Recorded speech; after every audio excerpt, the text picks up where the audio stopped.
Smartphones are far more accessible today than they were just a few years ago. And because of that, everyone has a cell phone, even a 9-year-old child. But is that necessarily a good thing?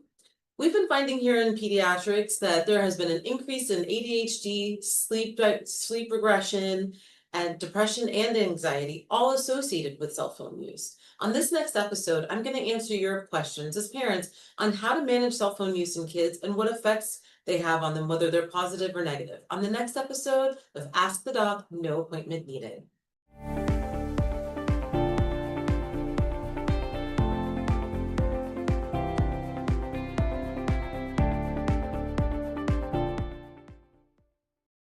Funding for this program is brought to you by Michael J. Zinner, MD.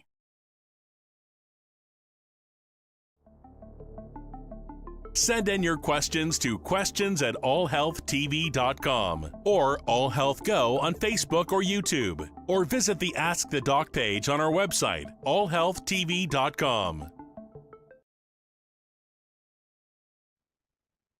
Hi, I'm Dr. Scarlet Constant, board-certified pediatrician and founder of Constant Care Pediatrics here in Miami. Today, I'm going to discuss cell phone use in children and answer your questions about the effects, whether they're negative or positive, on your children using cell phones.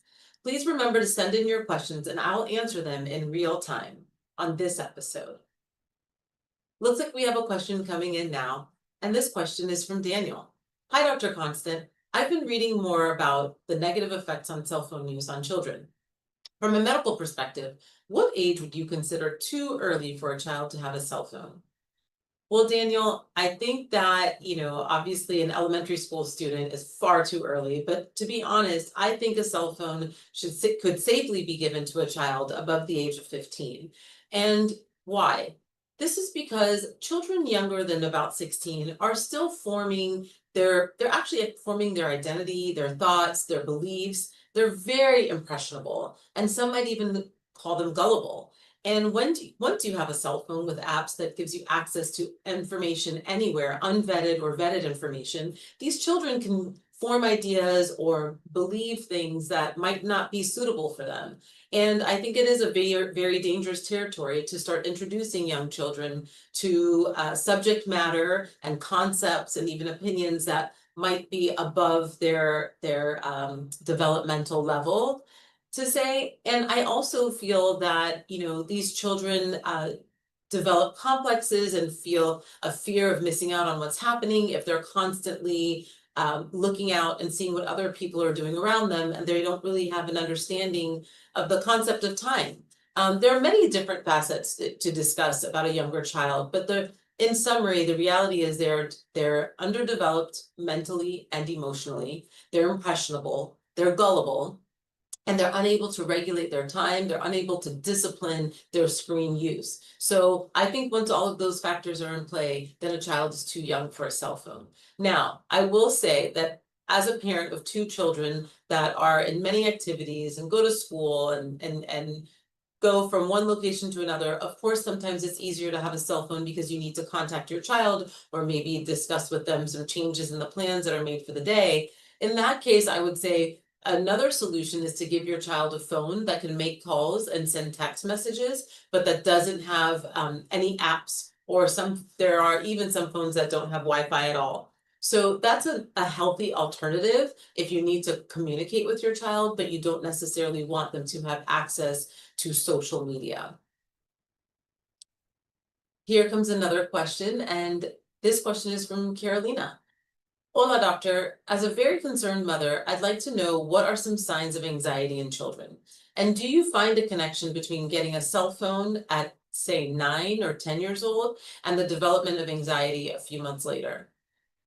Well, so let's answer the first part of your question, signs of anxiety in children. So signs of anxiety are, your child that is getting increased difficulty in transitioning between maybe events or even Let's say in your home you have a certain calendar or you have a certain schedule that you follow, and you need to change that, or there might be a sudden change and your child is unable to deal with that change. It might be because their anxiety levels are slowly increasing. That's a form of anxiety, is just not being able to deal with change or transition of time or events, or a child that is growing a little more reluctant to leave the house or go to an activity or participate in something with a friend of theirs that used to be very comfortable for them and now has seemed to be a little bit of a barrier. It doesn't have to be so abrupt, it doesn't have to be so serious where they don't want to leave the house, but just something where you can see it takes them a little more prep time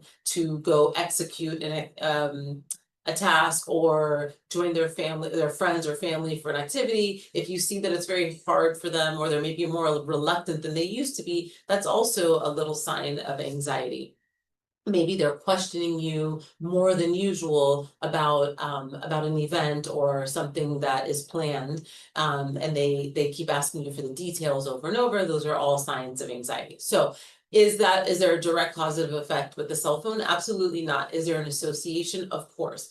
Children that start to use cell phones, and when I say using cell phones, I think we're collectively speaking about cell phones with social media. I think it's important to distinguish between the two. The fact that they have access to social media, the fact that they can see what other people are doing outside of their home, the fact that they can look out and see that something is happening that they are not a part of, feeds into anxiety, because what that does is promote what we call FOMO, fear of missing out. I'm here, I'm in my room, I'm looking at the phone, and everybody else is doing this amazing thing, or they're out together, or I wasn't invited, and they're having a wonderful time, but I'm not. And this is what starts to feed into their anxiety, is that I am not a part of what is going on outside.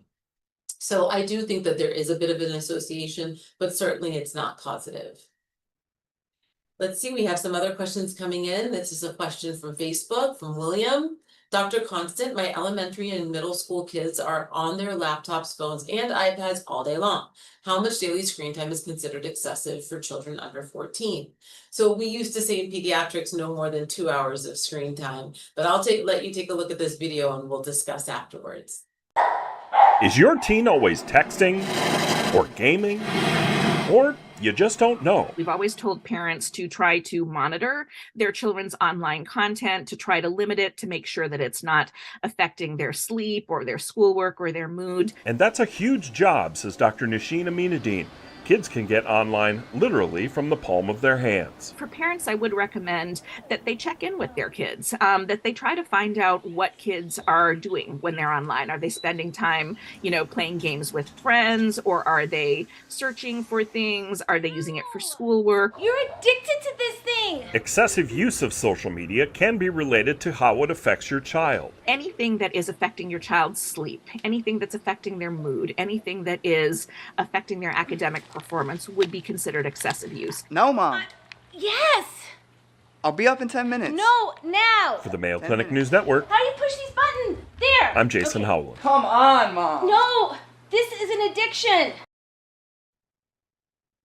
Okay, so yes, there is the addictive component of the screen time. But to answer your question, again, just like the cell phone use, there are two components of screen time, right? There's actual screen exposure, which we do want to limit because that does have a negative effect, not only on your sleep, but on your vision, on myopia, on retinal exposure. So just the screen itself, whether you're doing homework, you're reading a book, or you're doing something productive, or you're playing video games, you do want to limit actual screen time and try to get as much natural light and natural exposure as possible. Now, screen time meaning on a video game or social media or blindly watching YouTube, I still recommend no more than 2 hours a day. In pediatrics, we used to lump that all together and say no more than 2 hours of a screen per day, but that's impossible. For anybody that has older children, they're doing most of their homework on their iPad or on their laptop. My children don't even have books right now in middle school. Everything is on their laptop. So you really can't limit that screen time. However, you can limit the gaming and social media and TV time to at least 2 hours per day. So if you want to send in your questions and you forgot how, take a look at this and send me your questions today. Send in your questions to questions@allhealthtv.com or AllHealthGo on Facebook or YouTube, or visit the Ask the Doc page on our website, allhealthtv.com. Great. So it looks like some more questions are coming in. I know this is a very hot topic and everybody wants to know, what is the magic age to give your child a cell phone, and what limitations, if any, do we impose on our children? So I'm ready to answer any questions. Prina wants to know, greetings, Dr. Constant. My husband and I are curious to know if educational apps carry the same risks as social media or gaming apps. Exactly. This is what I was talking about before, Prina. No, they don't carry the same risk. With that, I would say the risks are blue light exposure, right? Because you're exposing more blue light to the retina, and just the fact that your child is spending a lot of time reading in close proximity, which actually affects nearsightedness, also known as myopia. So of course, we would like to limit that that exposure, but absolutely the risks of educational apps are not even close to the risks that are demonstrated with social media apps. And there's another question. Let's see, Deirdre. Dr. Constant, I have a two-part question for you. What is the blue light, and what role does it play in sleep disruption in children? So basically, when we are looking at any screen or even looking at light, I don't know if you remember way back in the day from physical sciences, the lights are on a spectrum. So we have from blue or ultraviolet all the way over to red. And blue light is one of the shorter wavelengths. And because it is shorter, it is able to reach the back of our retina and expose our retina a lot more than the other colors. And so this can cause sleep disturbances, yes, by interrupting the our circadian rhythm and decreasing melatonin excretion from the brain, but it also affects our vision, our nearsightedness. It has a negative effect and promotes myopia. So these are the reasons that we try to limit the blue light exposure, and that's with blue light diffusing glasses, or like I said earlier, just minimizing the screen time exposure. It's also very important, it's recommended by optometrists to try to get your children to have at least 2 to 3 hours of sunlight exposure, because remember, when we're inside, we still have fluorescent lighting that affects us as well. So we want sunlight, we want their eyes to be exposed to sunlight as well. Let's not forget that blue light doesn't only come from screens, it also comes from the sun, which is why it hasn't been a very strong recommendation in the United States, but abroad, many countries have imposed a strong recommendation of sunglasses for young children who are often outside and they have a lot of sun exposure. It is very important to minimize the amount of blue light being exposed to the retina. So not only decreasing screen time, but also if you could encourage your children to wear sunglasses if they're going on a bike ride or if they're playing outside for extended periods of time, that is also very beneficial to the eye. Do you have any questions? If you do, please send them in. I'm happy to answer them. So Corinne has a question. Hi, Dr. C. What are some of the warning signs suggesting your child has an unhealthy phone relationship or dependence? Well, I think, Corinne, if you ask your child to put their phone away, or you ask them to please limit it and they have an eruptive response, or they can't put it down, they don't want to put it away, they don't want to sit at the dinner table without it, that shows a codependence. I also believe that, let's take a look here. There are a couple of things that I also suggest. If you see that your child has blurred vision or they're rubbing their eyes more than usual, I think that that's a warning sign. They're complaining, especially young kids, they've been complaining lately of neck pain or shoulder pain or like trap pain, and it's not from exercise or physical activity, and that it's not from a sport. A lot of times it's from the position that they're in when they're on their cell phone. So I say to definitely look into that, and if they're already having postural changes and pain, then that is indicative of spending way too much time on their cell phone. Headaches in a child that didn't have headaches before, that is definitely something to consider. It's not necessarily going to be the only reason for their headache, but that's certainly a concern. If your child is suddenly irritable and anxious and more anxious than usual, they get upset or they feel like you're disturbing them when you interrupt their cell phone use, that is a big sign. Finally, loss of interest in sports, hobbies, and activities. I think that's more of a sign that they're not only that they're on their phone, but maybe they're gaming or doing something that's really sucking them into the phone and they don't want to go out and participate. And then finally, if their grades are dropping, that's a concern. Maybe not that they're on their phone too much, but maybe there's something that's happening on the phone, a communication or a social issue that's going on that you don't know of. Is probably happening and affecting them in a way that is dropping their grades. So that's certainly something to look into. Again, not necessarily that they're on their phone too much, but whatever it is that they're doing on their phone is causing a very negative effect. Okay, so we have another question coming in now from Branson. Dr. Constant, are some children more susceptible or vulnerable to the negative effects of cell phone use than others? Absolutely, Branson. We have to talk to our children. We have to educate them. We have to give them the tools they need to survive in this very different society.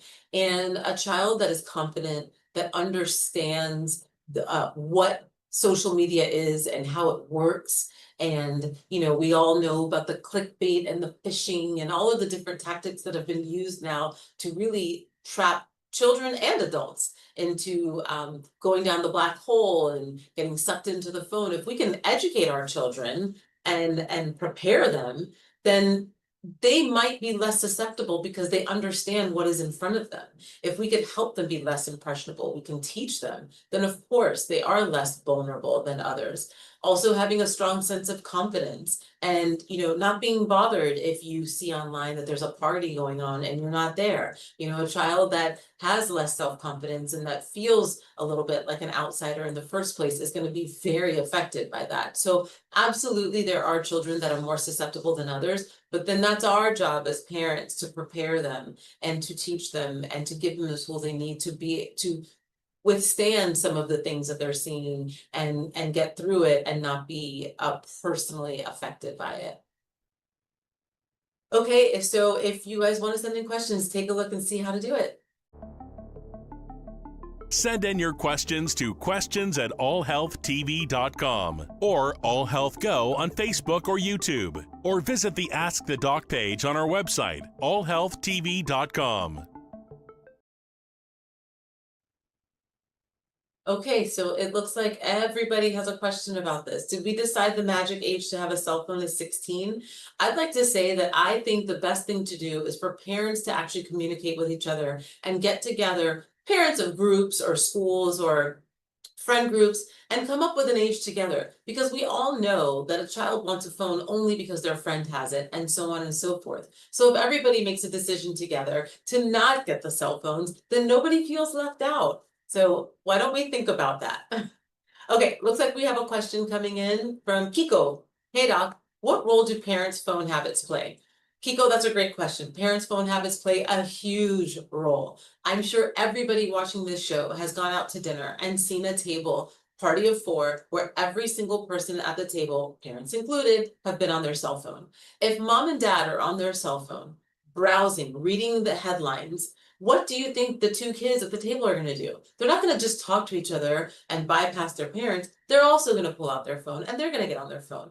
A, because they're bored, and B, because it seems normal. It's been normalized. So your behavior absolutely has everything to do with your child's behavior. If you think it's absolutely incomprehensible that a person can sit at a dinner table and be on a cell phone, your child is not going to do it.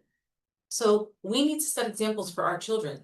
If you're on your phone and you look something up every second, or you're talking and let me look it up on Google and confirm, that just becomes a habit within the family. Everybody's looking up and everybody's trying to find a picture and let me show you this. And that just becomes a family habit.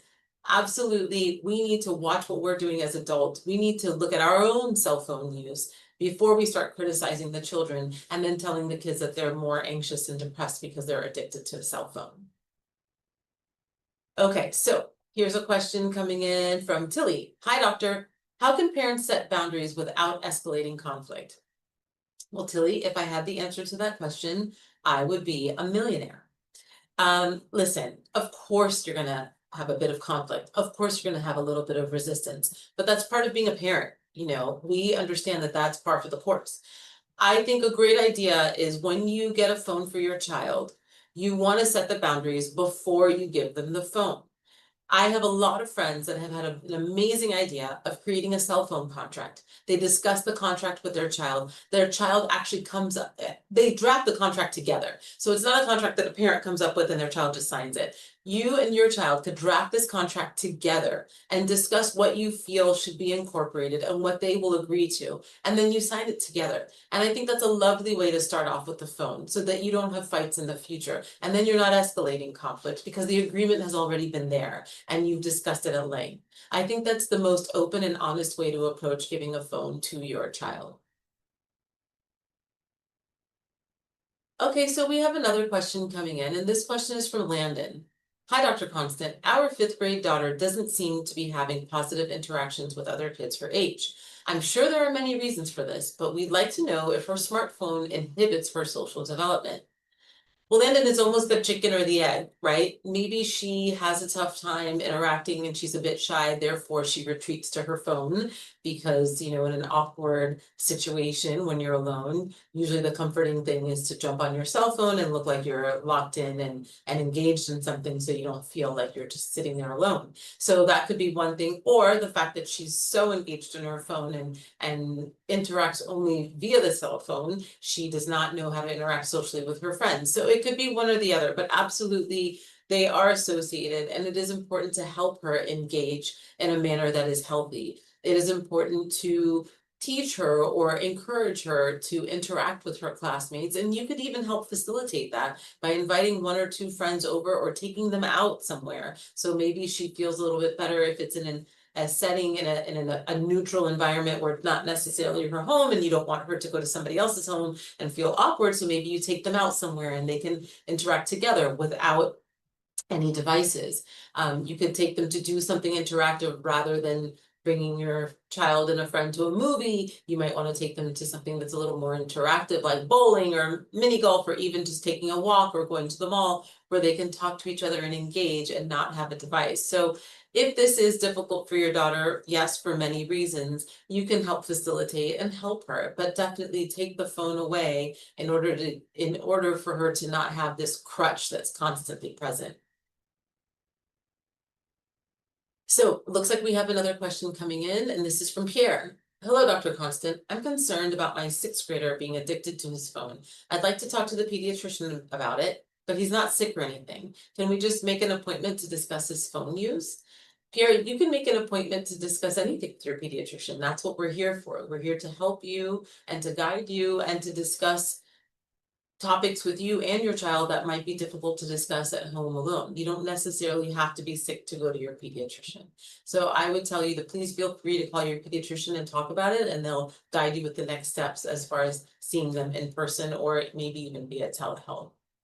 But again, I really don't want parents to think that they can only come into the office for vaccines or if their child has a fever. That is not the case. Pediatric medicine is a multifaceted branch of medicine, and we address all concerns in pediatrics, whether it's mental health, whether it's discipline, academic difficulties, and yes, medical illnesses and preventative medicine, but all of those things are acceptable. So when in doubt, if you need to speak to your pediatrician, please give them a call to discuss. All right, so we have a few more questions coming in. This is a question from Celine. Hi, Doc. What is the relationship between smartphone use and delayed sleep onset?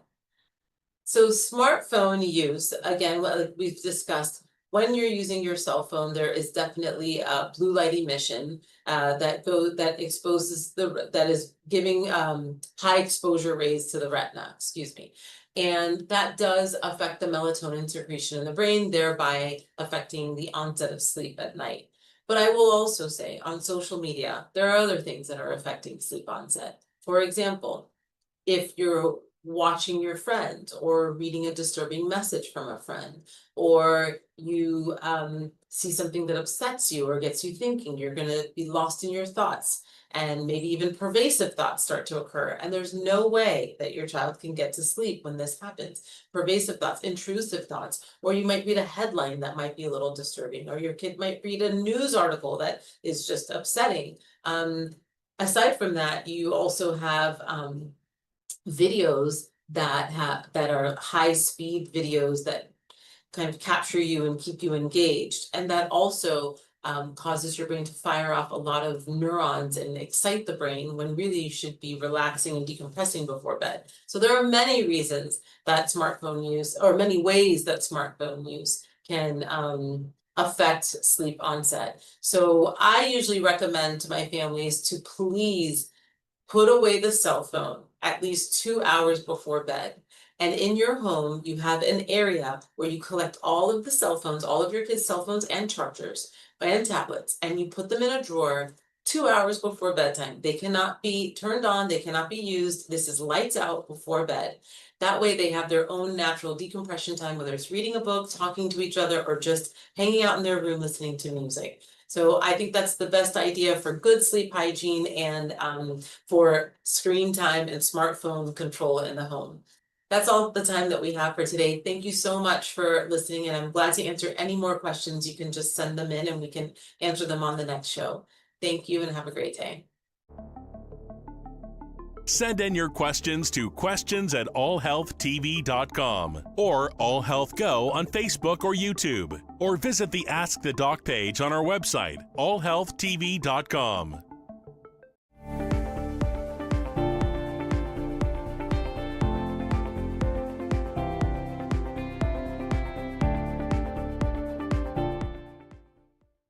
Funding for this program was brought to you by